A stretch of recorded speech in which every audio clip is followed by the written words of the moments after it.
Leaders, today's guest is a strategic and innovative HR professional who translates business vision into HR initiatives that improve performance, profitability, growth, and employee engagement.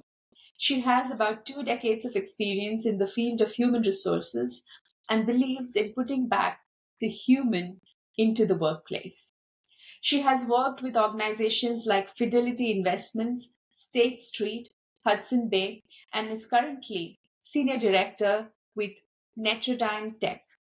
She has worked across verticals of HR ranging from talent acquisition, development, compensation, to business partnering and employee relations.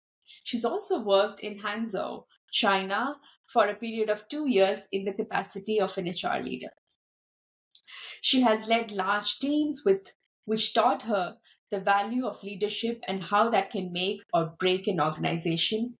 She's a risk taker and has led business teams outside of the gamut of HR and also had her own venture.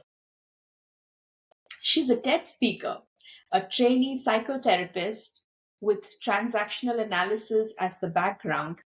She's also an author of a book of poems called Moments Unpacked, which is available on Amazon if you're interested.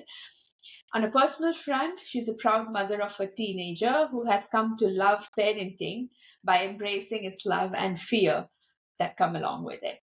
She lives in Bangalore with her husband, daughter, a dog, and her parents. Please welcome Ashwini Mrinal Bhagat.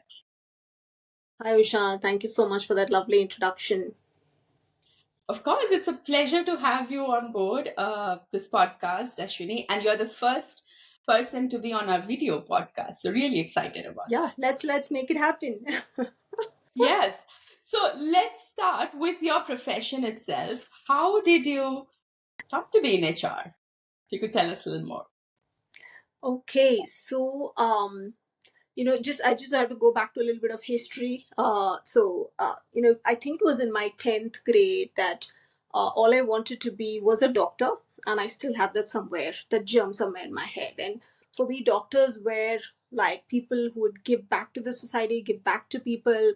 So that was very, very keen, and I loved biology as a subject. But through the years, we had to move cities. So I was born and brought up in Chennai. Then I moved to Hyderabad with my parents, and for some reason, I couldn't pick up biology as a subject, which hit me very hard in my 11th and 12th grade. So I had to continue with sciences, which is physics, computer science. So, I was that graduate. And when it came to picking a post graduation, I said, this is the chance to get back and be with people.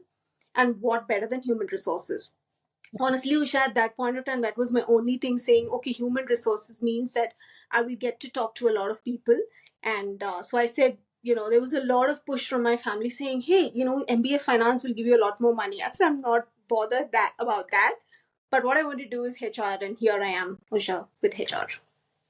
Okay, well, being trying to become a doctor to an HR professional. I think Absolutely. probably HR are the doctors in the organization. I truly believe so. Touch everywhere, I guess. Yes. Okay, and then you've done a bunch of other things. You said you did your own venture. You've done Right. some other roles outside HR. Tell us a little bit more about that as well. Okay, so again, I think it's a very human nature that monotony sets in whatever you start doing. So when I was doing HR for a long time, and I think I do have an artistic side to myself. So I love painting, I love doing pottery. So it was Diwali time, Ushan. I was making these diyas and I was making it on my own. And I had a lot of people asking for it, saying, "Oh, can you do one for me? Can you do one for me?" And then I said, "Why don't I make this into a venture and kind of bring that, do that?" So it was only me at beginning, and the end, I should say. So I did a lot of stuff. I did about 100, I had a boy at home who I employed to go around in stores and say, can you sell it and things like that. And I also named, I don't remember the name of the venture, but yeah, we went ahead and kept a few at the stores. What went really well was people picked up a lot in these stalls and all of that, but I couldn't make it a full-fledged business. But I did have a few of my mom's friends pick it up overseas. So for maybe about a few months, I would say it ran. But then my work consumed me so much. I said, okay, I'll come back to it. So we wanted to do not just that, a lot of gifting personalized items. So Okay. that was the piece. Apart from that, that's when I think through my journey, I said, okay, now I'm doing HR. How do I give back apart from this? And that's when I got to know about transaction analysis 101. And then I just did a 2-day course, and it deeply resonated with me because it spoke about a lot of very basic human behaviors of how appreciation makes a difference, how my childhood shaped me today. And then I Mm. said, I want to start this journey because I was also a mother at that point in time, a professional at that point in time. And Yeah. that's where the whole 4 years journey of being a psychotherapist, it's a huge journey. I've just done about 4 years, learned a lot of it, tried having a few clients. So that's one aspect that I did outside of HR to say, okay, this is something that I may want to pursue. One say I kind of close doors on corporate, but simultaneously do something there. With that, I used to love writing as well. That's when I got a chance. I think I saw a competition somewhere saying, "Hey, write 21 poems and we'll publish it for you." I said, "Why don't I take it up?" Oh, And then I just went in and did about, I think, 19, 18, 19 poems, and they said, "Okay, happy to publish it." So I said, "Let me publish the book." So yeah, varied interest at various stages of life, I would say. that is just awesome. To be able to think is one thing, but actually, do it is really amazing. Can you tell us a little bit more about transactional analysis? I haven't come across that term. Absolutely. So, transaction analysis, as the word stands, it was coined by Byrne in really, really early, I think, 1900s. And all he said was, everyone is okay. Like, you are okay, I'm okay. Let's operate from that perspective. And as the name goes, it's about every conversation. And in every time we are in conversation, they say that we are taking a particular role. It could be either of a parent, a child, or an adult. Mm. So every time we have a very adult to adult conversation, it's very fruitful. You're choosing your response, you're doing all of it well. But sometimes when, say, emotions take over you, you may respond to a situation like how you've seen your parent respond or how you were in your childhood. So it fascinated to say, like I said, when I'm a mother, I could see a lot of my mother in me when I'm dealing with my child. And then, did I want that or should I change that? So that's where I said I got into this. And it taught me a lot more, like how, like I said, how appreciation is so, so important, for just a gentle nudge, to a touch, to, hey, you're doing a good job, to pat on the back, to so much. And then I could correlate it back to work, and it was making work a little more easier. So, yeah, that is how I came at the TA journey. Amazing, amazing. All right. Let's hear a little bit more about your journey as a whole. So Absolutely. now that y- you are actually leading HR function. So to get here, how easy or difficult was it for you? Like, tell us a little bit more about your background, where you're coming from, and what was the journey like?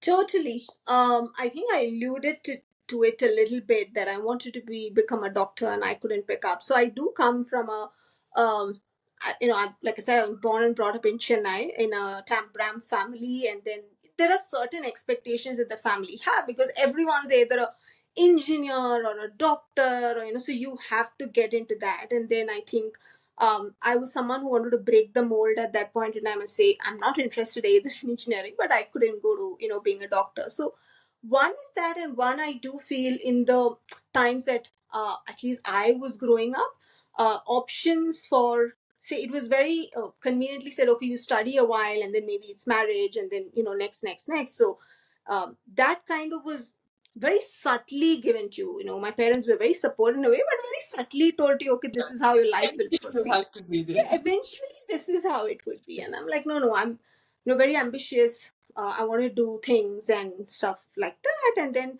when HR happened, I think when MBA HR happened, I left home, and I think I can still remember some of the scenes very vivid, that I would really shiver to even go to a shop and speak. So it was that difficult for me because I was very homegrown. And come cut to that, and then do 2 years of human resources, and you introduced me as a TED speaker, and I think my journey of about not getting through 32 interviews, and then I crack a 33rd interview, and no campus help. So, and in that, a lot of flavor of, how you look, how you present, how you, like, not just your content was given any weightage. It was a lot other things, and where you came from and who you knew. And so that, I think, kind of jolted me as well as shaped me to say, being a woman, one, is not easy, right from where you're brought up to where you're getting in. And that's how I feel that the whole journey has happened today, Usha. In the last 20 years, there are many instances, right? I feel, oh, okay, if I were the other gender, opposite gender, maybe things would have been done easily. But glad I'm in HR, and I think D&I today is such a big topic that we can speak about and we can push through. I'm glad where we are today, Usha. So yeah. Absolutely. Wow. So, I mean, you've come a long way from not clearing 32 interviews to where you are right now. Absolutely. Yeah, you must be really proud. So, you spoke about being on TED. Tell us about that adventure. That's like the dream for pretty much all speakers out there who are passionate about public speaking. How did that happen? Yeah, I think the again that one germ in me. So I was working in State Street, and State Street had partnered with TED to Okay. do TED University. So they had floated this. Who wants to apply? And again, I said, why not give a chance? And I know my manager. This is a huge thing. What are you going to write? I said, okay, let me try. And that's when it clicked me. I spoke with one of my mentors, and I said, this is my biggest failure, but I do want to let people know that failure cannot stop you. You could be very persistent enough to say how you kind of move. And I said, let me take a try. When I put that, and then there was a round of interview. I mean, they're extremely professional the way they do it. So then there was an interview, and then they said you're selected. But what made the adventure, Usha, was the 3 months of the training and the hand holding they gave me to be at a TED stage, at London, being somewhere from Asian country, to you just go there and just have like every step, how you speak, to how you stand, to how you can connect to your audience, and how you make your eye movements, and what use you make of your hands. And I thought that was investment towards me, and that adventure was amazing. And I think then you go there, and then you kind of stand on the stage, and there are like 500, 600 folks sitting in front of you. I think that 3 months, I think, has been etched in my mind, and I do want to give back. And that's why during coaching, I do particularly coach people on public speaking, because that's what I've received, and to give it back. Yeah. Amazing. That's a revelation, actually. You'd think that all the speakers out there just have it in them and go out and, Absolutely. like, just be flawless and speak their hearts out. But the preparation that goes behind them, I had no idea. That's fabulous. That's Absolutely. really fabulous. Really curious. What was your topic? So my topic was this: what I learned from my 32 interviews. And then everybody was Ah, thinking, what is this 32 interviews? And I know everybody asked, did State Street give you the 33rd? I said, no, but I cracked it. So it literally broke, right? The every interview you go, you're rejected. So yeah. rejection, how do you take rejection? That was my topic. It's now on YouTube available and all that. But I think, yeah, the journey is memorable, like I said. Well, we're definitely going to watch that. Awesome. Okay. HR, so you've done various roles. How did leadership transition happen? Where did you pick up? What's your story on getting into leadership roles? Where I mean leadership, leading people. So, first thing, Usha, I think to have great mentors who can actually pick that trait in you. And I truly believe some of the leaders that I've had has made that happen. So again, this was a transition which happened. Um, so in Fidelity, which was my first company, of course, I didn't have direct leadership role, but I know through the 6 years, they allowed me to mentor all the interns. So they said you would be like an administrative manager. You talk to them. You do this. So when you're dealing with 60 different people, and somewhere you are responsible, you know how you act. You don't act like you know it all. So that's when the journey started. But I think I should give kudos to my some of my managers in State Street to say, hey, do you want to pick up and do this role? And then they would just give me like one or two people, and sit with me through every week and understand how's it going for you, how is the journey going for you, what do you talk to them, does this, the way I talk to you, make sense, do you do that? And I think I've faltered a lot, right, when, Hmm? because I am someone who've been very self-starter. So that's what I did first. I said, go do your job, go do your job. And then one of the subordinates came and told me, I don't know, you're my leader, you just tell me what to do. So, I mean, Yeah. that opened my eyes to say she is so straightforward. And then I'm like, go do your job. So I think small, very small things in terms of how people have responded, given feedback, has shaped my leadership journey. Hmm. But somewhere I also loved being someone who could mentor and be there for them. And not just that, I think when they achieve, it's like it's your achievement, it's easier. I know one of my other bosses taught me, hire smarter people than you would realize what you learn from them as well. That's Yeah, so that is something I truly believe, because I think more than insecurity, they bring a lot more to the table. So yeah, these are a few things that I've done, and that's how my leadership journey happened, Michelle. That's nice. No, and it takes a true leader to hire somebody who's better than them and still Absolutely. feel safe and secure in their roles, right? And, Yes. uh, and it's a cliche, but as they say, you others have to grow for you to grow, continue to grow. It's Yeah. so simple and so true. Yes, Right. Vishal. Okay. And anything in your journey as a leader, anything that has had significant impact on you? Yeah, one experience for sure, which was in my last organization. When I joined in, I joined in to lead a different team, and within 3 months, a lot of org change happened. Hmm. Um, and my leader left, and they said, "Okay, you now take over." And I just inherited about 20-25 folks, and my leader who left was amazing. Like, Okay. he would be the person who you would want to work for, and you would do everything, and they're like, who is this new person who has come in, what is she going to do with me, she doesn't know anything of me, they just handed over. So two things that I had to deal with is, one is their leadership loss. Hmm. There's a huge leadership loss that they're feeling, and the second is trust building. There's Right. a loss and then trust, so it is two contradictory thing that was happening, right? And in that, I think the next 4 months for me was all about connecting. I just dropped a lot of goals, and I remember telling it to my offshore counterparts, offshore leaders, to say, you need to give me a quarter to Mhm. get this team back on track. You can't expect results like the way, because they're sensing and they're going through a lot. They need to first feel psychologically safe. Right. Second, they need to trust you and then me, and then results will follow.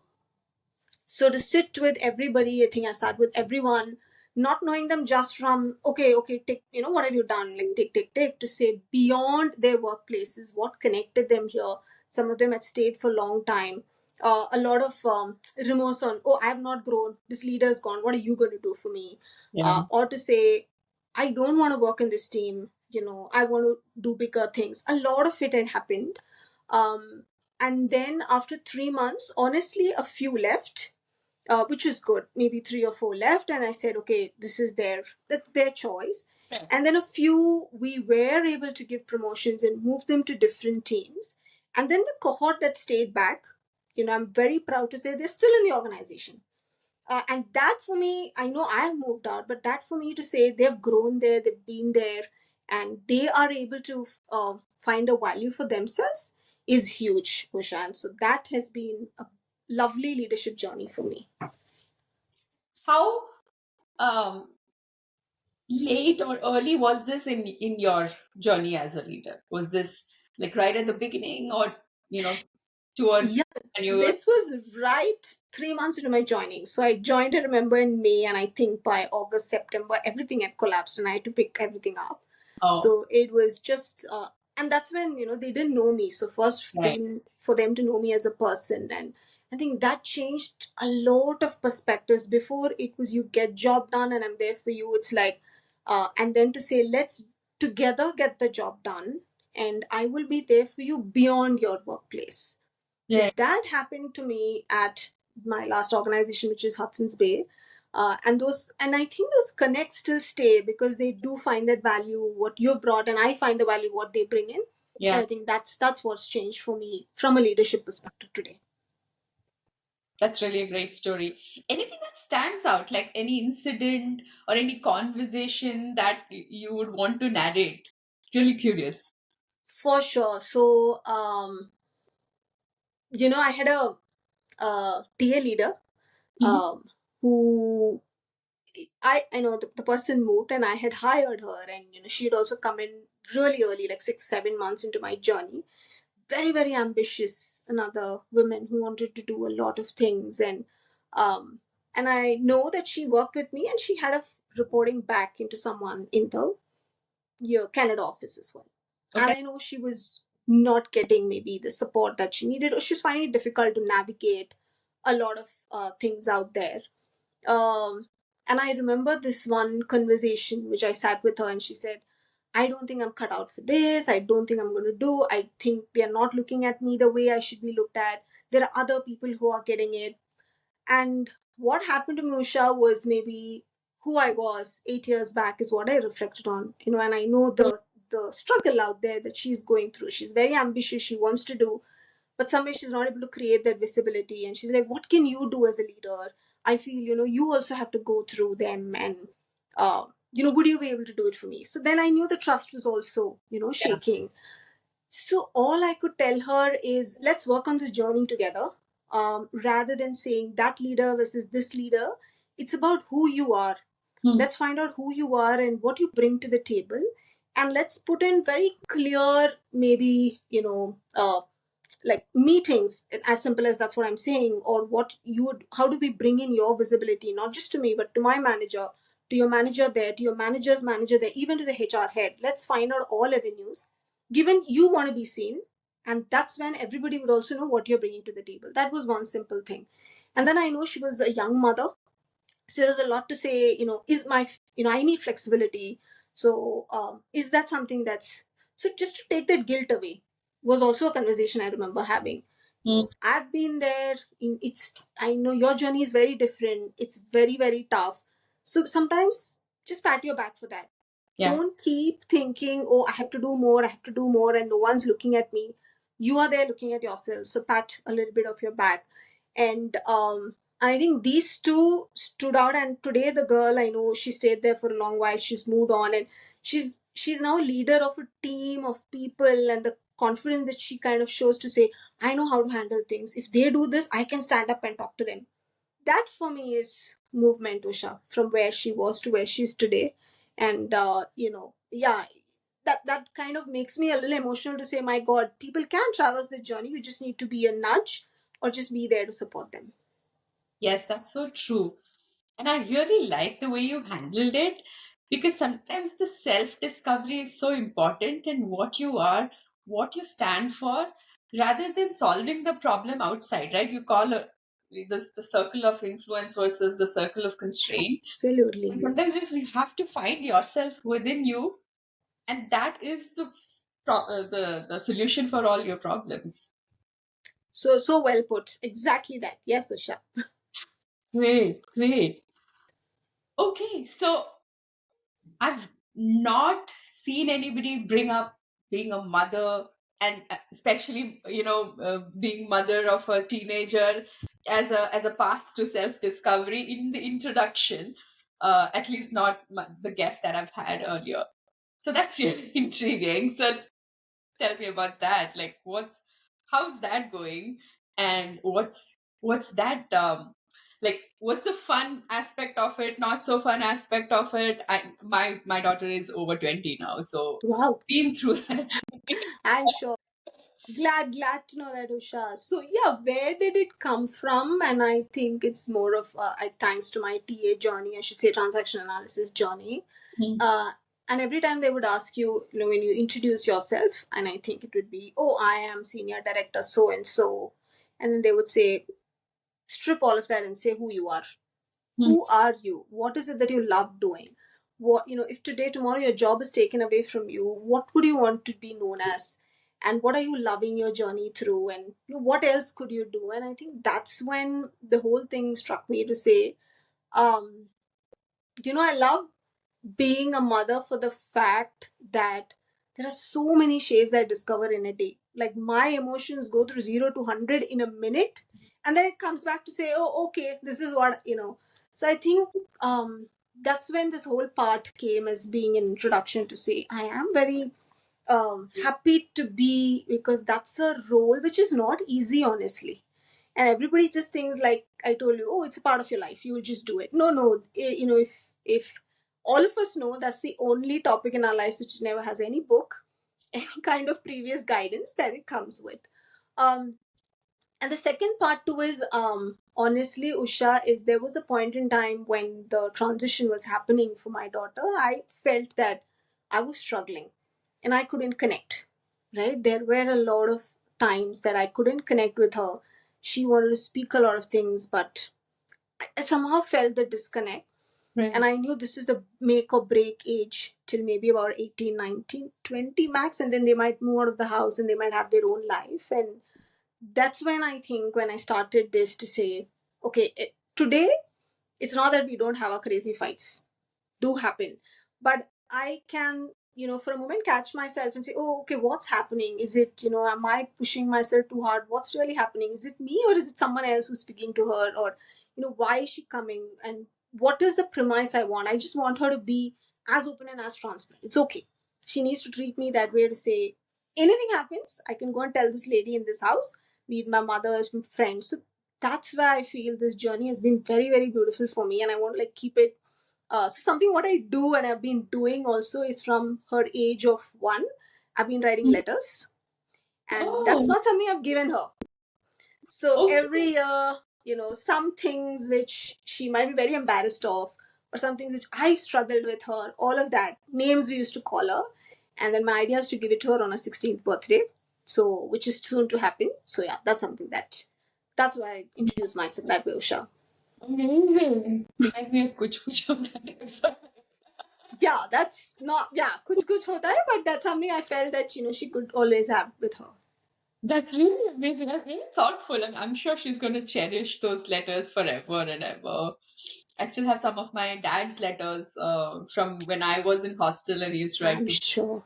But just to go back to those is just really reliving those moments. Yeah, and handwritten letters are long forgotten, I feel, today. Oh, yeah.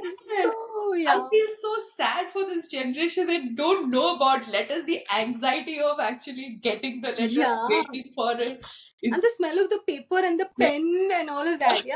yeah, So, yeah. yeah. That's so true. All right. Okay, switching gears a little bit. Now you Yes. worked in across diverse organizations, and also you've had an international assignment when you worked in China. And that can be very. I've been to China a couple of times, so I know how tough it can be to really Glad. survive language and so much, so much Absolutely. more. Yeah. So, what lessons did you learn from there? Like with this whole cultural differences, language, like you said, food. Oh my God. There is. Yeah. Especially, I don't know. Are you are a Tamil? I'm a vegetarian. So, yeah, it was the, I think, cooking, which is something I pushed away for my life, had to happen in China. So, yeah. Okay. So, yeah, I think the first lesson I learned is never assume anything. I just said, oh, it's a HR job. HR is HR.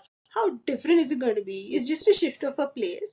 And yeah, I knew that they would not speak English and all that's going to be there. But reality hit me only when I started working and we moved there, and everything, your whole setup and the way the family had to look out, even for friends, even for help, was very different. Like you were handicapped, there's no language, so you had to learn quickly how to use. Hmm. And I feel China is very self-sufficient, so there's no Google, there's nothing, so you have to learn everything. Your body, yes. Yeah, so it was a whole sort of relearning. And when I said HR, HRs looked very, very differently there. And so I just went in, barged into the room, this is what we do, and then I just didn't get accepted.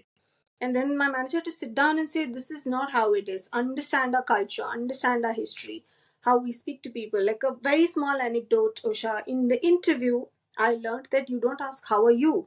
You're supposed to ask, have you had lunch today? Because food is very important. Really? Yeah. So if you had food, if that's what you ask, that's mean you're welcoming them. And I'm sitting here and saying, how are you? How's your morning? So they, how do we connect to you? So it was such an eye opener. And then I think the 1 year was all about relearning, just taking out all the learnings I had, this whole crown of, I knew HR very well, and then going there and relearning the whole aspect, and again rebuilding the trust, right? Why would they want to trust a foreigner when they have everything with them? And the other thing is make friends with localites, because it was very easy for me to, even in the office or otherwise, to just go with my clan. And then they would say, okay, you would go. So, make friends with them, understand where they come from. So I think these were two huge um, things that I learned out there, and how to be self-reliant. So much in India, I was so used to help. I was so used to everything, like everything done by in the plate coming to you. Here, nothing. Like me, my husband, my daughter had to just survive on our own, and I think taught us like multifolds to say today if things don't work, you just raise your hand and do stuff. So yeah, this is. But I'm very thankful for that 2 years for sure, Usha. Yeah, it must be a really enriching experience. I remember when I had traveled and the host basically would order a lot of food, right? It was just me, and of course there were Yes, others, but they would order so much of food absolutely. for a dinner or a lunch, and it's like, this is going to go waste. Who's going to eat so much? And he said that's how it should be, because Yeah, if the food gets over, which means the guest is not happy apparently, so food has to absolutely. be left on the table. And we are taught here like don't waste food. Every single Yeah, every single, yeah. this thing has to be finished. So there's such different cultures. It's very interesting, right? Totally, totally. And then we speak so much about diversity, inclusivity. I still remember, just for the example, you said, walk into the restaurant, they would order potatoes for me and they would order shrimps for them. And with the same, whatever, fork or whatever, they'll just take both. And I'm like, how do you do that? And then, but that's the love. It's not about that. They just share and they, give to everybody. And for us, we're like, we'd be so conscious you're a vegetarian, so conscious you're not vegetarian. But I Yeah. just felt very different world out there, which I saw for sure. Right. I think it was good that your family was with you, so that's definitely. Totally, we loved it. I think my daughter really loved the place because it was different and how she picked up a lot of things. So yeah, it was. We traveled a lot around China, so good for us. Yeah, Amazing, awesome. Okay, so and I was reading your intro. You said you wanted to bring the human back into the yeah. workplace, and you leading human resources. So, what's this philosophy? And could you share some examples of how you've been able to do that? What's that, process looking like? What are the principles that you follow? Absolutely, Usha. And thank you for asking that question. And I think that it's very close to my heart. And um, for a reason, I've written this in a lot of my LinkedIn posts as well, saying humans cannot be managed. We are not animals, others, or machines that can be managed. Humans can either be led or humans can either be guided. So, because we also come with a lot of intelligence, right? So, that's something I always believe. And I don't know when we should change this manager title. I keep saying, we're not managing, we should change it to something else. Yeah. And in the course of the last maybe after COVID, there was a lot about wellness and everybody has to be well. This became like a big fun word. I would say fun word, or a big, that's the word of that time Yeah. that everybody wanted to follow. But in the last 2 years, it just feel people are coming back, and you've seen a lot of debate and how many hours of working, what you do, all of that, and um, we are just going on without, I don't know how much have we considered what the real employee base wants. And me being in the human resources function, I kind of see it going uphill and downhill a lot of times. So my principles are, while while we have a lot of processes in office, we have a lot of policies, and I respect that, and we have to follow. Always keep the human aspect on the table first. Mhm. So, an example I could give is, again, in my previous organization, I remember somebody had come to complain about how they are facing some sort of concern from their managers and things like that. And the immediate thing is, yeah, he or she must have done that, or she is this, or she might be. So I would say let's put all the judgments down. Let's hear both of them as much as possible, and then come into any kind of a conclusion to say who's right, who's wrong. Fair. Even if the person is wrong, it's a make or break for their career. How do we deliver that message is going to be super, super important. If you get down to hitting the person in a very personal way, I don't think they'll ever be able to get up. So there is a way to say professionally, let them know what you've done. Your behavior is absolutely not done, but these are ways you could look at it. So I feel that in a lot of places is kind of missing because we're so running behind policies, process, productivity. This is what you need to do. This is what you need to do. And that's why there's so many memes about HR. HR is just taken in a lot of fun way, and given there's a chance here to say there's so much more that we as human resources do and can do. And another is with this whole macroeconomic situation where there are a lot of job losses. And I think it's my luck. I've very specialized from the time I've been in State Street. Unfortunately, I've had to deliver this message to a lot of people. It could be different things, right? For whatever, maybe they have not done well and things like that. And one instance I so remember we changed this putting human into the resources is I was in one of the organization. I had entered into the call. I had to just deliver this message saying, hey, unfortunately, whatever does not exist and role does not exist. And I open and there's a mother with 2 children. And she says, I know what you're here for. I just want to let you know I'm a single mother. I have 2 children. Tell me what you want me to do. Oh my God. So, I didn't know, my heart broke. I'm like, okay, but then the whole thing of you have to keep your, you have to tell them this. And I dropped the agenda that day, Usha. I didn't say. I just said, okay, tell me what you want to let me know. We can have this conversation. What would help you? Okay. She said, I need the job, I need this, and things like that. And I think we went back, sat in the table.